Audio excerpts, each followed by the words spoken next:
મિત્રો તમને ખબર છે કે આ ખેડૂત પોર્ટલ પર એક ખેડૂત એક કરતાં વધારે અરજી કરી શકે છે કે નહીં? અને જો મિત્રો કરી શકાતી હોય તો આ એક ભૂલ ન કરતા, નહીંતર તમને એક પણ સહાય મળશે નહીં. મિત્રો આ ખેડૂત પોર્ટલ 2026માં વિવિધ પ્રકારની અલગ અલગ ઘણી બધી યોજનાઓના ફોર્મ ભરવાના હાલમાં ચાલુ છે. એવામાં મિત્રો ઘણા બધા ખેડૂતોના મનમાં એક સવાલ ઊભો થાય છે કે એક ખેડૂત ખાતેદાર એક કરતાં વધારે સહાયમાં ફોર્મ ભરી શકે છે કે નહીં?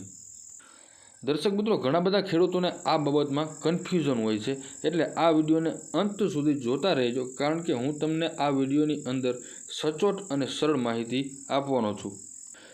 મિત્રો આ ખેડૂત પોર્ટલમાં એક ખેડૂત ખાતેદાર એક કરતાં વધારે સહાયમાં અરજી તો કરી શકે છે, પણ એના પાછળના અમુક એવા કારણ છે જે આપણે ખાસ ધ્યાનમાં રાખવા જોઈએ. કારણ કે ખેડૂત મિત્રો, જો તમે એક જ યોજનામાં વારંવાર અરજી કરશો ને તો તમારે એક પણ યોજનામાં આપણને સહાય મળતી નથી. મિત્રો દરેક યોજના માટે અલગ અલગ ગાઈડલાઈન હોય છે. કેટલીક યોજનાઓમાં લૂક પિરિયડ હોય છે, 3 થી 5 વર્ષનો અથવા તો 10 વર્ષનો લૂક પિરિયડ હોય છે. એક જ પરિવારના નામે મર્યાદા પણ હોઈ શકે છે. દરેક ફોર્મ માટે અલગ અલગ જે ડોક્યુમેન્ટ જે છે એ અપલોડ કરવાના હોય છે, બરાબર. એટલે હંમેશા ફોર્મ ભરતા પહેલાં આપણે ગાઈડલાઈન જરૂર આપણે ચેક કરવી જોઈએ અને એના માહિતી અને એના નિયમની આપણને ખબર હોવી જોઈએ.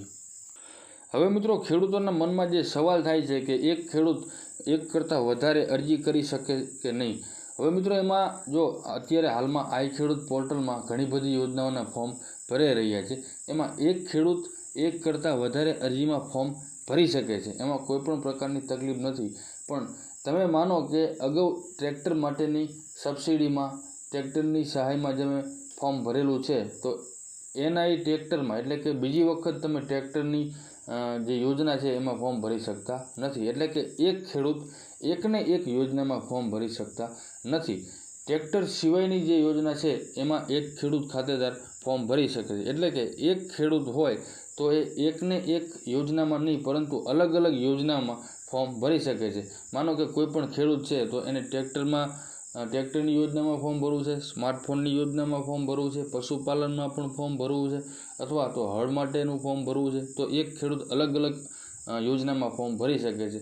પણ એકને એક યોજનામાં ફોર્મ આપણે જો ભરશું તો આપણું એ ફોર્મ રિજેક્ટ થઈ શકે છે. અને આમાં આ ખેડૂત પોર્ટલમાં વહેલા તે પહેલાંના ધોરણે સહાય મળશે એવું કાંઈ છે નહીં.